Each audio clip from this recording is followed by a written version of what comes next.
pessoal, boa tarde a todos. Obrigada mais uma vez pela participação de vocês no nosso call mensal. Vamos dar início hoje com o Paulo Val, ele vai falar um pouco de economia, da parte macro. Mês passado, muitos acontecimentos. Depois ele vai passar a palavra para o Pedro Dré, para comentar um pouco do mercado de juros. Posteriormente, o Fernando Chibante vai falar um pouco do mercado de moedas e câmbio. Petrônio Cansado, na sequência, vai falar um pouco de crédito privado. E o Duda, finalmente, falará de mercado de renda variável. A gente está aberto aqui para o Q&A, então, qualquer pergunta que vocês tenham, por favor, eles enviem na caixinha. Paulo, pode começar, por favor. Boa tarde a todos.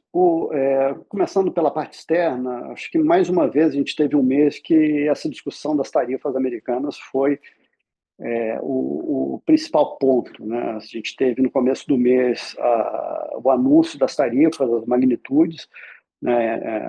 Independente ali da forma de cálculo, assim, o primeiro impacto foi um impacto relevante, né? E inclusive afetando ali as condições financeiras americanas. Isso teve impacto em diversos preços de ativos, mas com destaque ali na curva de juros americana, né, afetando ali os títulos públicos. E isso acabou contribuindo para o governo moderar um pouco a ação e suspender por 90 dias a implementação dessas tarifas para a maioria dos países, com a grande exceção da China. Durante esses 90 dias, o governo vai tentar chegar em algum acordo com os países, né? Esse adiamento ele pode ser estendido. Assim, a gente já viu que o Trump tem uma certa sensibilidade ali, aparentemente, principalmente a esse mercado de bonds. Então, uma coisa para estar totalmente no radar. Na China, na verdade, o que a gente teve ali foi uma bela escalada ali ao longo do mês, né? As tarifas recíprocas ali chegaram em mais de 100% de um país para o outro. E também, aparentemente, você tem ali um começo de negociação, nada muito concreto ainda. As tarifas estão em vigor, e isso vai acabar também afetando os dados econômicos, né? Nesse momento, o que a gente vê nos dados econômicos é uma bela antecipação do comércio. Isso pode ser visto no mundo inteiro, né? Enfim, quem tem transação comercial para fazer nos Estados Unidos, ou se você é um americano, você tem, enfim, depende de insumos estrangeiros, está acontecendo essa antecipação, né? Então, o que a gente observa é até uma coisa bem esperada, que os indicadores que a gente chama de hard data, né, os dados efetivos, os dados concretos ali que foram efetivamente verificados na economia, saindo relativamente bem, mas os dados de confiança deteriorando, porque as pessoas estão vendo que, assim, é um ambiente muito mais complexo, né? É um ambiente incerto que dificulta o planejamento dos empresários, dos consumidores, e vai acabar tendo alguma repercussão ali na atividade.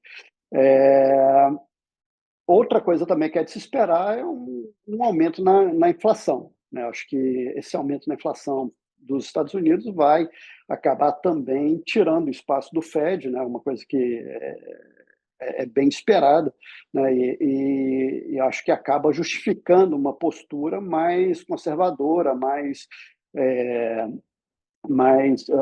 defensiva ali do Fed, porque, enfim, até ter um momento ali de mais visibilidade para ter um pouco a mais de leitura no mercado, né? A gente já vê, inclusive, ali uma mudança no teor do discurso do presidente do Fed, que vinha falando de tarifas com impacto temporário. Ele já ajustou isso para uma coisa mais permanente, né? Um pouco mais um pouco não, né? Mais dúvida ali sobre o que vai acabar acontecendo, né? Acho que nesses momentos realmente a atitude do policymaker acaba sendo de preservar graus de liberdade e ter um pouco a mais de segurança antes de se mexer. Nesse sentido, acho que joga qualquer discussão ali de corte bem mais para frente do que seria o cenário contrafactual nos Estados Unidos. Acho que da parte externa, eu acho que esse é o grande evento realmente. Assim, os outros acho que ficam realmente numa escala abaixo. Quando a gente olha o cenário doméstico, a gente tem um cenário que continua bastante complexo também pelas nossas dificuldades. Claro que tem essa camada adicional de um cenário externo mais delicado, né, e que, em geral, não é muito positivo para emergentes, né? A gente tem um país, o Brasil, que tem um câmbio muito sujeito a termos de troca, muito sujeito a crescimento global, muito sujeito a risco, né? É difícil ver isso sendo um grande vetor ali de ajuda no longo prazo, né? Mas esse cenário, essa repercussão do cenário global, ela acontece no momento que a gente já chegava com uma inflação corrente deteriorada, a gente chegava com expectativa de inflação que, bom, dá para descrever que desde o último Copom estão relativamente estáveis, mas num nível muito desconfortável, né? Uma atividade econômica com algum sinal de moderação, embora o mercado de trabalho continue muito aquecido, e a gente tem ali uma série de estímulos que já foram, de uma forma ou de outra, anunciados ou são esperados para bater ali nesse 1 ano e meio à frente. Acho que o consignado privado, a gente está vendo aí os primeiros passos, né? Ele já começa com um volume razoável ali de concessões, razoavelmente forte de concessões, mas na virada do ano a gente vai ter a isenção da tabela do imposto de renda sendo ampliada, a gente vai ter também os estados e municípios, e eventualmente outras medidas em menor magnitude, mas que vão compondo com essas, né? Então, é um cenário delicado ali para o BC, mas o que a gente viu ali, a gente teve o ciclo de reuniões do FMI e teve palestras ali de vários diretores importantes, né? E o que a gente viu ali foi, de uma forma geral, uma busca por flexibilidade, né? Uma mensagem de cautela, e aí, alguns diretores mais construtivos em relação ao cenário, por exemplo, o diretor Newton falando que já começa a aparecer na atividade o efeito da política monetária, né? Tem outros diretores um pouco mais cautelosos ali sobre a velocidade de convergência, mas, de forma geral, com o discurso das autoridades parece mais compatível com o movimento de 50 basis points nessa reunião agora da semana, né? E eu diria que assim o discurso de flexibilidade casa melhor com uma ausência de guidance futuro, né? Acho que ali ele deveria preservar grau de liberdade e se abster ali de grandes comunicações, fazer uma coisa mais ligada à função de reação dele, que os próximos passos estarão ligados ao compromisso com a meta, alguma coisa do tipo, e não a um movimento específico da política monetária. Só para fechar, que da parte doméstica, a gente também teve, na parte fiscal, a apresentação do projeto da Lei de Diretrizes Orçamentárias para 2026. A gente teve ali a ratificação do superávit indicativo em 0,25 para 2026, mas eu acho que ali a mensagem principal é que assim, vai ficando progressivamente mais difícil o arcabouço atual ser mantido de pé na atual conjuntura. A gente tem ali receitas que estão estimadas ali com bastante otimismo, a gente tem algumas despesas ali que estão subestimadas, então provavelmente vai ser o último ano que a gente tem um arcabouço da forma como ele está estabelecido hoje, e acho que depois disso, provavelmente ali, talvez depois da eleição, no começo de 2027, a gente tem ali uma nova discussão sobre as regras fiscais que vão operar nos anos seguintes, né? Acho que a insustentabilidade das regras atuais vai ficando cada vez mais evidente. Bom, com isso eu fecho aqui a minha parte do call e passo para o Pedro para falar do mercado dos juros. Boa tarde a todos, obrigado pela presença, obrigado, Paulo. Dando sequência aqui, falando um pouco da parte dos mercados, com risco de ser um pouco repetitivo aqui com as coisas que o Paulo já falou, já tocou nos pontos mais importantes, mas é inevitável ter que passar aqui de novo, vou tentar ser um pouco sucinto, então. Acho que esse mês de abril foi muito marcante, assim, em termos de comportamento de mercado, né? Acho que incerteza é uma palavra que nunca foi tão apropriada para definir o que a gente está vivendo, porque você tem a incerteza acerca das decisões que serão tomadas pelo governo americano e incerteza com relação aos impactos das decisões, dado que é tão sem precedentes tudo que está acontecendo. Então, a gente está vivendo num ambiente onde muita coisa está acontecendo ao mesmo tempo e não à toa a gente tem observado aí o comportamento dos ativos aí com movimentos muito bruscos, assim, uma volatilidade muito elevada e uma quebra de correlação dos ativos, né? Esse mês foi o mês que a paridade de risco se quebrou completamente nos Estados Unidos, que a gente viu um comportamento dos ativos americanos parecido com o de países emergentes. O Liberation Day, que foi no início do mês, na sequência a gente teve as bolsas principais, a S&P, a Nasdaq, caindo 15, 20% alguns dias depois, e o Treasury abrindo 40 bases. E o dólar apanhando muito de todas as moedas. Então, é muito atípico esse movimento. Isso teve um efeito de portfólio gigantesco no mundo inteiro, e a gente tem observado fluxos muito intensos em algumas pontas que estão difíceis de você explicar, mas o que a gente acredita que está havendo é um grande ajuste de portfólio global, né? Os Estados Unidos sempre foi um grande atrator de capital nas últimas décadas, e a gente está observando essa aversão aos ativos americanos, e isso tem tido impactos muito relevantes e, de certa forma, inesperados. Né? Então, a renda fixa também, aqui falando um pouco de mercado de juros, está com a vol gigantesca. Antes do anúncio das tarifas, o Treasury de 10 anos como referência era 4,20.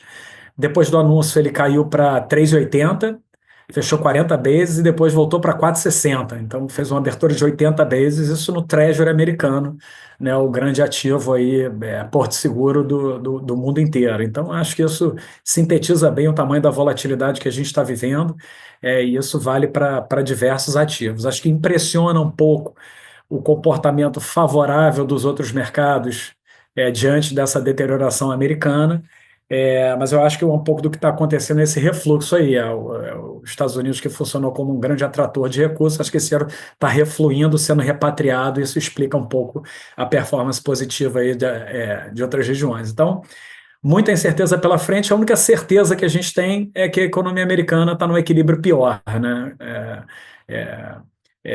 A gente está discutindo muito tarifa agora, mas na verdade a economia americana está passando por um choque de oferta duplo, porque tem a questão de imigração, que já está acontecendo desde o início do governo, agora as atenções estão muito em tarifa, então você tem uma oferta menor de trabalhadores e agora esse choque de tarifas, né, e a resultante disso é difícil você mensurar o quanto, mas o que a gente vê é uma economia que está com atividade, que provavelmente daqui a algum tempo vai estar com a atividade econômica mais fraca e a inflação mais elevada. E o efeito disso no Fed, que é o que nos interessa aqui na gestão de juros, que está sendo curioso. O Fed está com uma postura, como o Paulo já falou, muito mais cautelosa, e eu acho que isso é reflexo desse equilíbrio pior da economia americana, e eu acho que a gente pode dizer, de certa forma, que está havendo uma pequena mudança na função de reação do Fed, porque o que a gente está acostumado no período recente era um Fed que era movido puramente pelo desemprego. Ele queria promover o máximo de emprego na economia porque a inflação andava muito ancorada. Só que agora essa realidade é diferente. Pós-pandemia, teve uma sucessão de erros por parte do Fed, classificando a inflação como temporária. Né? Já tem muito tempo que essa inflação está longe da meta, há 5 anos, né, que o Fed não atinge 2% na inflação. Então, eu acho que nesse momento ele não vai poder olhar exclusivamente para o desemprego. Ele voltou ao que a gente chamava do balanced approach. Ele vai ter que olhar o desvio do desemprego para o neutro, mas também o desvio da inflação para a meta. Então, ele tem ponderado, ele tem as manifestações que a gente tem observado dos diretores assim têm sido nessa direção de mais cautela. Só que o mercado está muito acostumado de, num ambiente de aversão a risco nos Estados Unidos, precificar muito cortes de juros. É compreensível esse movimento. Mas a gente acha que o mercado exagerou nos cortes. O mercado chegou a precificar mais de 4 cortes de juros esse ano, ou seja, mais de 100 bases de corte. Nesse momento, desde quinta-feira passada, quando foi divulgado o Jobs, que foi o high de precificação de corte, o mercado já voltou bastante, uns 35 bases. Hoje tem aproximadamente 3 cortes para esse ano. E a gente acredita que tem chance do Fed nem cortar os juros nesse ano por conta desse desvio da inflação que está muito relevante. Então, a gente tem um viés tomador aqui de juros nessa parte curta dos Estados Unidos, apesar de a gente estar com um risco muito reduzido por conta da volatilidade. Né? O mês de abril foi um mês negativo aqui de contribuição de performance para os muitos mercados da área macro, principalmente da estratégia de juros. A gente perdeu principalmente em emergentes aqui no Brasil, na posição tomada. O Brasil performou muito bem, eu vou comentar. Mas a gente está com risco muito reduzido por conta dessa altíssima volatilidade que a gente está vendo na renda fixa. Ainda no portfólio internacional, a posição que a gente gosta é de uma posição aplicada em Europa. Né? Essa questão tarifária ela tem efeitos diferentes dependendo de qual região do mundo você está falando. Eu acho que a Europa o impacto é mais claro. Né? Você tem um choque de demanda muito forte, né? São economias muito exportadoras que dependem de demanda externa, e você tem um choque de demanda forte, negativo, e você tem um choque de oferta positiva através do overhang da China, né? Que vai parar de exportar para os Estados Unidos e seu excesso de oferta vai acabar tombando ali para a Europa, jogando a inflação para baixo. Então, a Europa é menos atividade econômica e menos inflação. Então, isso abre espaço para o Banco Central Europeu, que já vinha num ciclo de corte de juros, estender esse corte de juros para baixo do neutro e ir para taxas estimulativas. Então, a gente acredita que isso vai acontecer e a gente tem perseguido posições aplicadas na Europa. E a gente também tem um viés aplicador nos emergentes aqui de América Latina, com exceção de Brasil. Chile e México são os países onde a gente tem posição. A atividade econômica no México está fraca, a inflação tem rodado na média histórica, então isso abre espaço para o Banxico estender o seu ciclo de corte de juros. A moeda está com um comportamento surpreendentemente positivo, e eu acho que, enquanto essa moeda estiver bem comportada, o Banxico vai poder estender o ciclo. E o Banco Central do Chile é uma história parecida, a economia do Chile muito aberta, exposta a uma desaceleração global. A gente acredita que, eventualmente, esse Banco Central pode retomar o ciclo de corte de juros que se encerrou em 5%. Tá, na parte internacional é isso, mas lembrando que o risco está reduzido. Brasil, a gente vê uma desconexão do comportamento dos ativos macro dos fundamentos. Acho que o price action está muito em cima do comportamento global do que das nossas idiosincrasias aqui, das nossas histórias. A gente continua achando, como o Paulo já falou, um ambiente muito desafiador, né, tanto do ponto de vista fiscal quanto do ponto de vista monetário. O Banco Central está vendo uma janela de oportunidade para encerrar o ciclo de aperto monetário. A gente acha que se encerra. Eu acho que ele vai entregar 50 bases essa semana e muito provavelmente encerrar o ciclo, parando em 14,75, que é mais ou menos onde o mercado está agora, mas não vejo espaço para corte de juros no horizonte considerável de tempo. Mas o mercado, quando escuta falar em fim de ciclo de aperto, já quer rapidamente precificar queda. E a gente viu esse comportamento aí do juro brasileiro. O Brasil foi destaque positivo aí de fechamento de taxa nesse mês de abril. Né? O Brasil fechou mais de 100 bases aí da curva média para frente, então um fechamento muito grande, mesmo com a inflação negativas, comportamento do câmbio obviamente ajuda esse sonho, né, de você discutir corte de juros. O mercado é extremamente convencido de que o juro está em patamar contracionista. Então, quando você soma uma performance boa da moeda, Banco Central em final de ciclo, um ambiente internacional com risco de desaceleração mais forte de atividade econômica, provavelmente a gente vai ter um corte de gasolina, tem uma defasagem de quase 10%, né? Então, com uma chance de um impacto no IPCA de uns 20, 30 vezes. O mercado realmente fica muito animado em perseguir essa virada do ciclo, mas a gente é muito cético com relação a isso. A inflação ainda está trazendo notícias muito negativas, a inflação está com cara de 6%, né, muito distante da meta, muito distante do topo da meta de 4,5%. Então, a gente não vê o Banco Central tendo boas notícias ainda. Acho que a gente vai continuar navegando um bom período aí de inflação pressionada e que a gente não vai poder discutir corte de juros. Mas é difícil você ficar na frente do mercado quando você tem esse ânimo todo. Então, a gente que vinha com viés tomadores topou essas posições. Nesse momento, a gente está sem risco em Brasil. E o risco que a gente vê é um risco negativo, de você voltar a ter alguma deterioração. A gente tem a dificuldade de estar aplicado aqui. O mercado, de novo, tem uma terminal de 14,75, mas já precifica um ciclo de corte que leva a Selic de volta para 13. Então, tem quase 200 bases de corte de juro, o que historicamente é o que está precificado na iminência dele começar a cortar. Então, acho que o mercado já colocou a carroça na frente dos bois. Então, acho arriscado ficar aplicado nesse atual nível de preço. e a gente aqui está aguardando alguma oportunidade para voltar a tomar juro quando achar que esse fluxo aí cessou ou que vai ter alguma janela pior aí de comportamento. Mas, de novo, tem que olhar para o ambiente internacional, lá que estão vindo os triggers assim, de movimento de preço, divulgações de número, para voltar a se posicionar. Nesse momento, então, um approach mais tático aqui dentro, aguardando aí um momento de mais clareza. Eu acho que é isso de juros, vamos seguir o mercado de moedas aí com estimantes. Obrigado, Pedro. Boa tarde a todos. Bom, começando aqui com a parte global, foi um mês, como já foi comentado aqui, de dólar mais fraco, principalmente frente às moedas desenvolvidas. Acho que o destaque aí sendo tanto o euro quanto o ien, mas sem dúvida mais fortemente aí para o franco suíço. É um movimento aí que claramente aí de repatriação, né, de recursos, depois de tanto tempo aí com esses países aí alocando no mercado americano.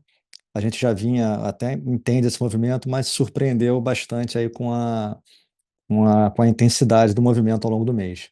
A parte de emergente foi um pouco diferente, a gente teve um abril assim com bastante volatilidade, né? Uma oscilação muito grande, mas se você olhar no corte aí do final do mês, acabou que as variações aí no agregado não chamaram tanta atenção. O que tem chamado mais atenção, acho que é mais para o finalzinho do mês de abril, já agora aqui no mês de maio, especialmente na Ásia.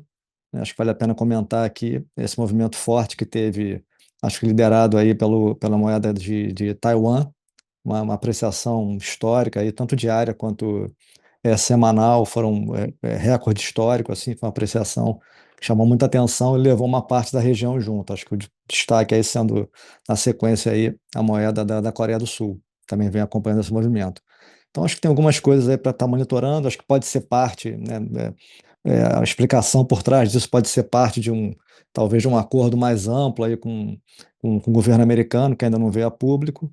É, Me parece pouco provável, mas tem um pouco dessa linha também de pensamento aí rodando, uma especulação nesse sentido. Ou o que eu acho que é mais provável, simplesmente resultado de stops, né? São parte também desse movimento de repatriação que a gente viu começando nas moedas desenvolvidas, começando a bater um pouco nesses emergentes da Ásia. Taiwan, especificamente, tinha uma alocação muito grande, especialmente vindo por parte das seguradoras, que eram muito compradas no mercado americano e com pouco ou nenhum hedge. Então, uma exposição muito grande e pode ter trigado esse movimento. Eu acho que é quase como se fosse um movimento de crise da Ásia de 97, só que é o contrário, né? Ali foi uma crise de depreciação das moedas, agora a gente está tendo uma apreciação que por conta da intensidade também vale a pena estar sendo monitorada aí, acho que vale acompanhar de perto. Acho que especialmente se isso aí pode virar um risco maior aí para a região. Então, acho que é uma forma de monitorar, olhar um pouco o que acontece nas bolsas. Por enquanto, as bolsas lá vêm se comportando de maneira muito tranquila, mas enfim, como tem a composição de exportadoras aí muito preponderante, vale a pena acompanhar nos próximos dias aí se vai ter algum contágio aí mais negativo aí por conta de resultados para frente piores aí. Especificamente aqui falando de Brasil, a gente segue com um fluxo financeiro ainda muito ruim, uma saída muito forte, amenizou um pouco em relação ao que vinha acontecendo, mas ainda forte, especialmente para essa parte do ano.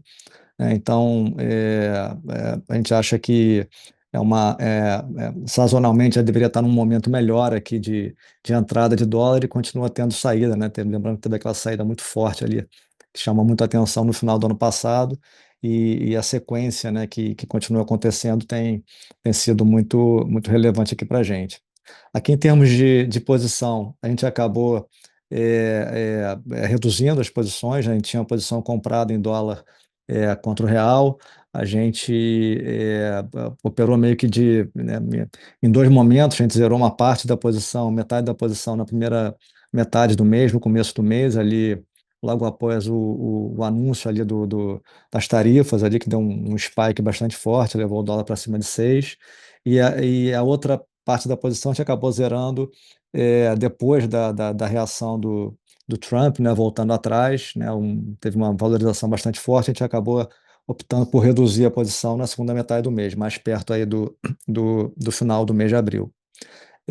A gente segue com uma posição pequena aqui, comprada no euro. A gente tinha reduzido ao longo do mês e voltou a aumentar um pouco essa posição.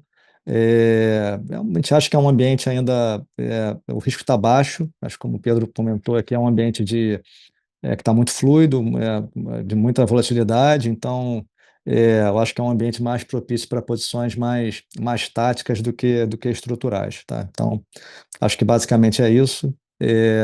Aqui da parte de moedas eu passo para o Petrônio para comentar sobre a parte de crédito agora. Boa tarde. Fala um pouquinho aqui do mercado de crédito, então. Não vou repetir o cenário todo que as pessoas já comentaram, mas só fazer não falar das incertezas, mas das coisas que talvez a gente sabe, né? Então, acho que é um consenso que houve uma piora do cenário externo, isso é um fato. Uma outra coisa que eu acho que vai chamar a atenção é que os ativos no Brasil, de forma geral, foram relativamente bem nessa piora, o que não é tão comum, né? Geralmente, emergente, quando lá fora vai pior, aqui piora mais, né? Então, eu acho que tem que chamar atenção para esse fato. E se você comparar o que está hoje nas curvas de juros e o ambiente, o que se espera do Brasil em relação ao que a gente estava pensando ali no final do ano passado, acho até que teve uma melhora do Brasil, assim, de percepção, apesar de toda a dificuldade. Então, eu acho que, no fundo, o que mostra que o Brasil está naquela situação, se piorar muito, não dá para apostar que vai continuar piorando, e se melhorar muito, também não dá para acreditar que assim, aqui é uma maravilha. Então, a gente vai ficar no meio do caminho, com um patamar de juros alto, como o Paulo colocou, e com inflação bastante alta. E eu acho que nesse contexto, o que né, do ponto de vista de investimento, nesse cenário, faz sentido, né? Então, a primeira coisa que eu coloco é que assim, esse cenário não é ruim para todas as companhias, né? Quando você coloca essa perspectiva de fim de ciclo, da mesma maneira que pode dar empolgação nos mercados, de forma geral, normalmente isso acontece, também dá um alívio para as companhias, saber que, né, pelo menos achar que você chegou num patamar, e ainda que ele fique alto por bastante tempo, eu acho que isso dá algum tipo de alívio. E com a inflação alta, na verdade, quem sofre é o assalariado, né? Outros segmentos, você pode ter situações onde as coisas não ficam tão ruins assim, né? Então, o que eu acho que vai acontecer é que, para crédito, esse ambiente acaba atraindo investimento. Isso a gente apostava que fosse acontecer, e de fato a gente está vendo acontecer.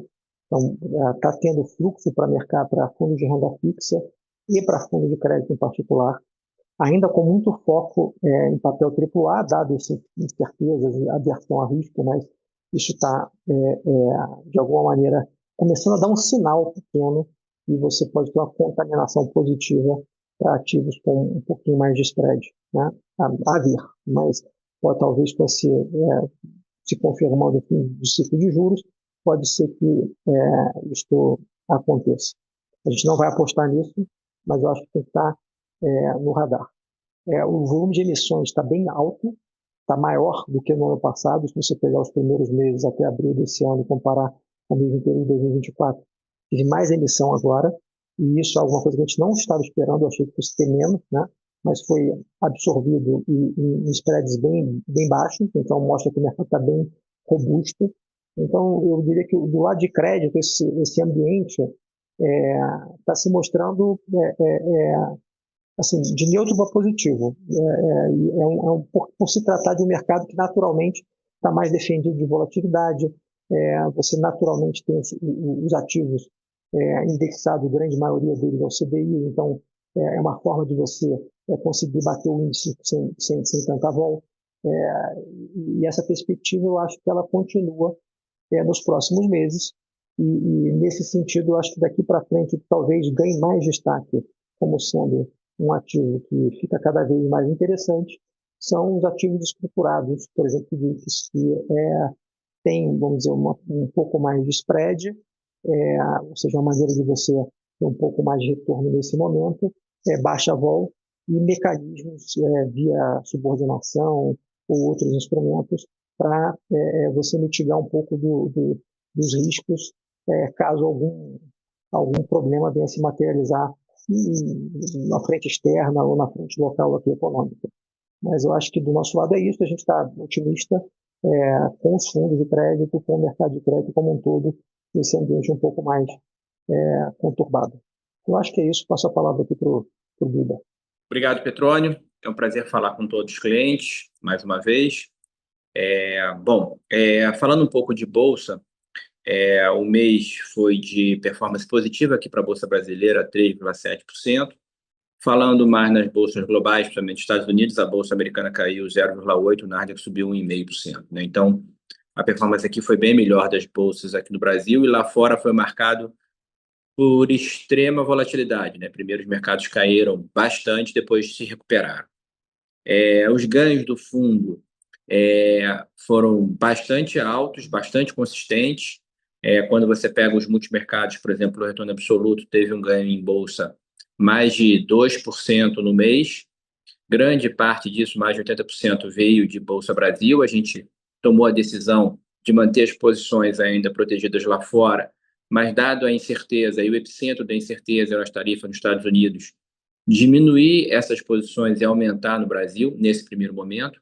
Quando o mercado fica divergente, ele também não fica, a carteira em si não fica encaixada no sentido de ficar convergente, e às vezes cai os papéis mesmo com fundamento mais favorável, porque tecnicamente são onde a indústria está mais posicionada, né? E teve muito rebalanceamento de posições nos Estados Unidos, principalmente tecnologia, para o resto do mundo. Tá? E acho que a gente acertou, porque a gente reduziu lá fora e aumentou em Brasil, e a Bolsa Brasileira até teve uma performance superior. Né? Mesmo os fundos de ação aqui nossos, que não tem restrição institucional, subiram quase 10%. Né? Mesmo o nosso long bias subiu aí acima de 8% no mês, né? Confirmando que foi um mês de carteira bem convergente. Tá? Os principais ganhos do fundo no Brasil foram no setor elétrico e financeiro. Já eram setores que a gente vinha perseguindo fortemente, e queda no setor de commodities. Eu vou complementar para frente. A gente acha que essa tendência favorável desses setores que eu falei e desfavorável de commodities continua. Tá? Na parte externa, os principais ganhos foram em rede social e semicondutores, posições também que a gente persegue há muito tempo.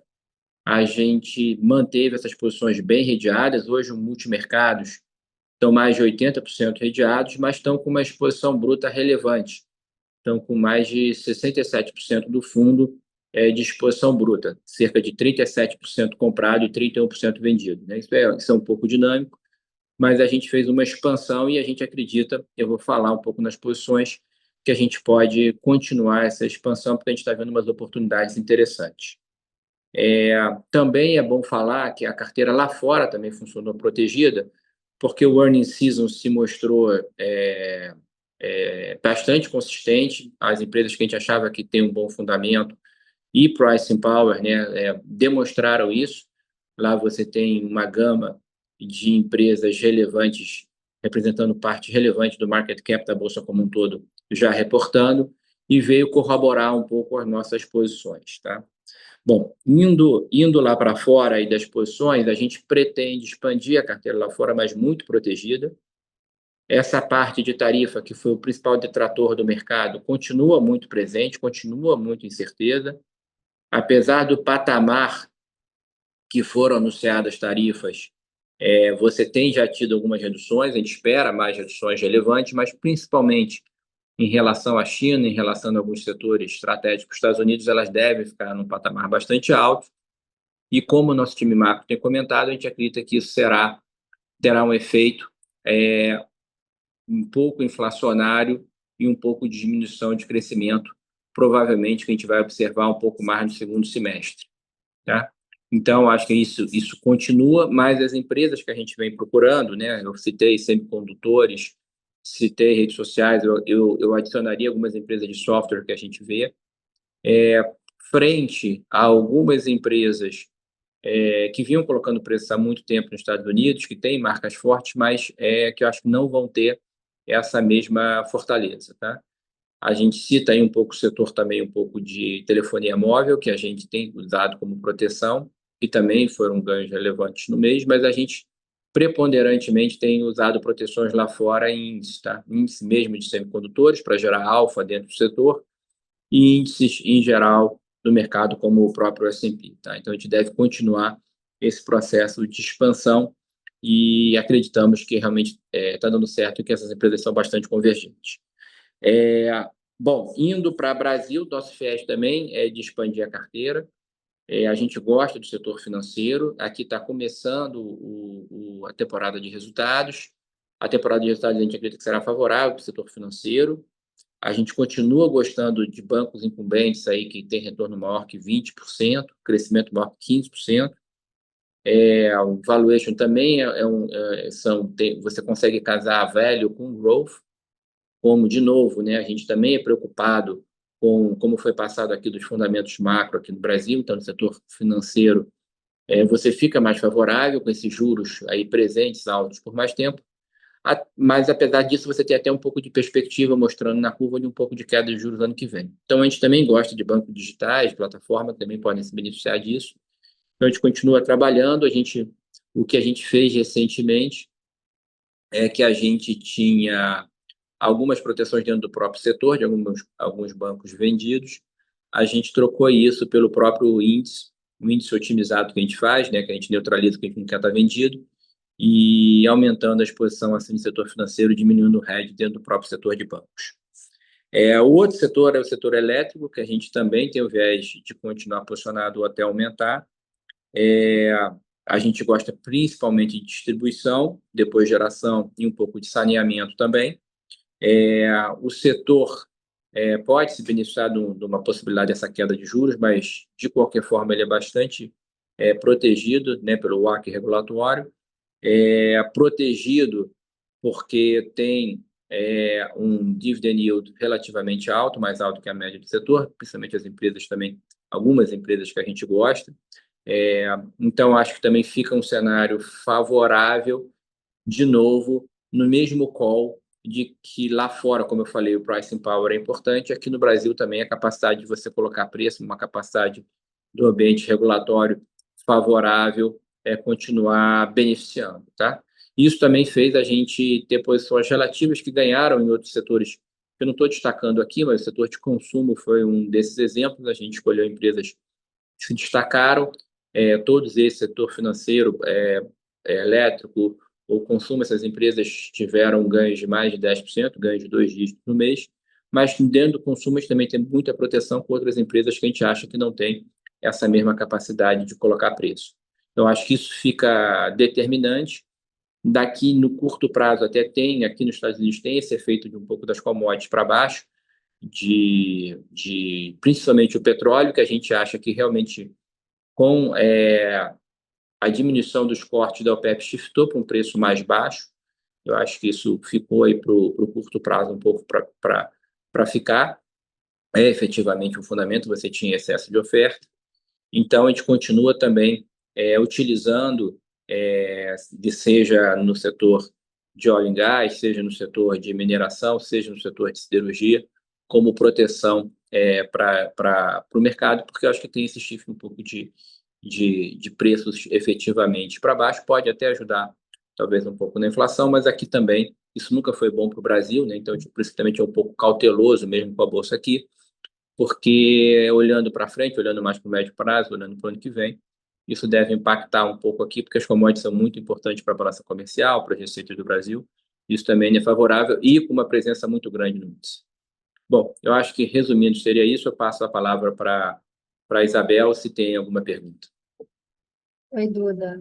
A gente tem 2 perguntas aqui, mais voltadas para a área macro, tá? Então, eu vou convidar o Pedro Bre a responder. Vou fazer aqui ao vivo. Pedro, qual a sua leitura da atual curva de juros, tanto nominais e reais, nesse momento? O Fed tende a dar maior peso a qual fator do mandato dual, inflação ou emprego?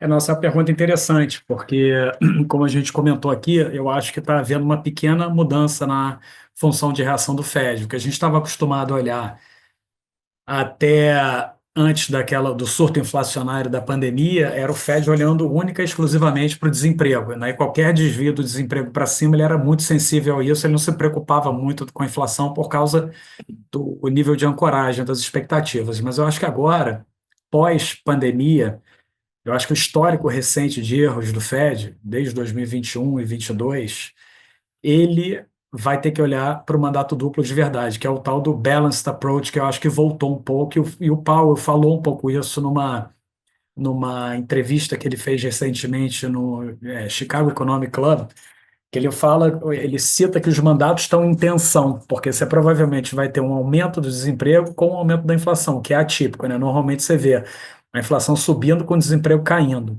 Então ele vai ter que entender qual é a distância que cada um está do seu objetivo, mas eu acredito que ele vai ter uma sensibilidade maior com a inflação, e ele tem motivo para isso, né? Ele tem motivo para ser cauteloso. Primeiro porque a gente está no momento de uma mudança relevante do equilíbrio geopolítico global, né? A gente pode estar entrando num período aqui de queda de PIB potencial, por exemplo, né? Esse mundo super globalizado, integrado, foi muito bom para aumento de produtividade global, e você pode estar tendo uma queda do PIB potencial americano. Outro ponto, as expectativas longas da curva americana estão ancoradas, mas se ele esperar desancorar para agir, o custo para você trazer de volta depois é muito mais alto. Então, eu acho que ele tem motivos para ficar preocupado de haver alguma desancoragem. E, além disso, ainda tem toda essa questão de ataques à independência do Fed, né, que apesar de estar sendo negado pela Casa Branca, os ataques são agressivos, né? Então eu acho que isso contribui para jogar o Fed um pouco mais na defensiva. Então eu acredito que o Fed está mais sensível à inflação, acho que ele está mais preocupado com isso. Porém, eu acho que o que faria ele mudar de ideia e ser mais sensível ao desemprego é se ele observar uma deterioração aguda do mercado de trabalho. Eu acho que se o desemprego der um spike rápido, aí eu acho que ele vai se permitir olhar para o mercado de trabalho, mas acho que não é o caso. Relembrando, a gente tem um choque de oferta negativo por conta da queda da imigração, que é muito grande, então isso vai ser um buffer aí para o aumento da taxa de desemprego. Então, eu acho que esse cenário não vai acontecer, e até porque eu não acho que o governo americano vai jogar a economia americana numa recessão aguda, né? Eu acho que o Trump tem muitos objetivos, muitos, que são conflitantes entre si. Mas um dos objetivos dele é não jogar a economia americana em recessão, que eu acho que isso seria muito agressivo. Então, eu não acho que você vai ter uma deterioração tão aguda do mercado de trabalho pilotado pelo próprio governo. Então, eu acho que o Fed vai olhar para a inflação, tá? E isso vai deixar ele com essa postura cautelosa aí, que é o que está no cerne aí da nossa visão de política monetária nos Estados Unidos. A próxima, na verdade, é para o Duda, se o Duda puder responder, Duda. O trade war versus condições financeiras de emerging markets. Duda, como avalia impactos das tarifas em juros, FX, spreads de crédito dos mercados emergentes? Faz sentido call de emergentes como o Brasil melhor posicionados? A gente acredita que a melhor maneira de você ganhar do ponto de vista de retorno ajustado ao risco é você ver as empresas mais protegidas com seu crescimento e sua capacidade de colocar preço, redeadas dentro do próprio mercado, né? Então, emergentes faz mais sentido do que há um mês atrás, porque realmente esses movimentos dos Estados Unidos geram um temor de que você tenha um impacto mais forte no crescimento americano, que pode gerar até uma recessão. Então, já vinha alguns questionamentos em tecnologia, alguns nós achávamos aqui da Alcan justificáveis, porque eram empresas mais frágeis, como eu falei na parte de telefonia móvel, mas outras a gente achava que tinha uma resiliência, e a gente vê também, por exemplo, no setor de semicondutores, um crescimento ainda forte no mundo, assim,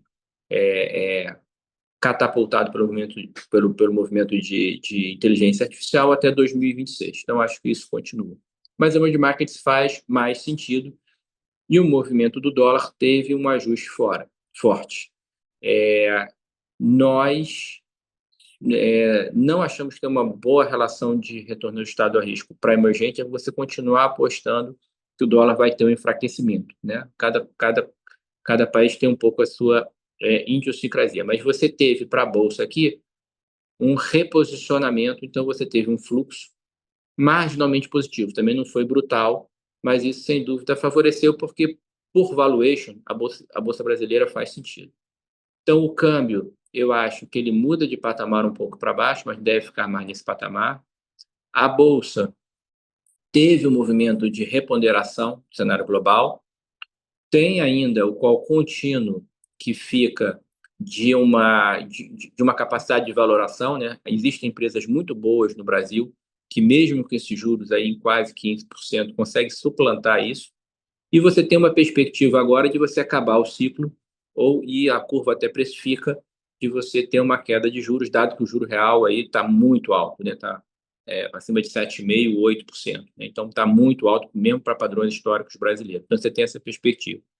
E olhando para frente, dentro das histórias emergentes do Brasil também, eu acho que tem uma opcionalidade um pouco das eleições, porque passado esse ciclo a gente vai ter que fazer um ajuste fiscal, que é o nosso calcanhar de Aquiles. Tá? Então, acho que também gera uma opcionalidade, sempre isso fez preço nos mercados, então também acho que isso é importante. Então, sim, a diversificação para emerging market é favorável, sim, o FX não deve ser tão favorável ao dólar, mas eu acho que deveria trabalhar mais num range mais baixo, mas nesses níveis.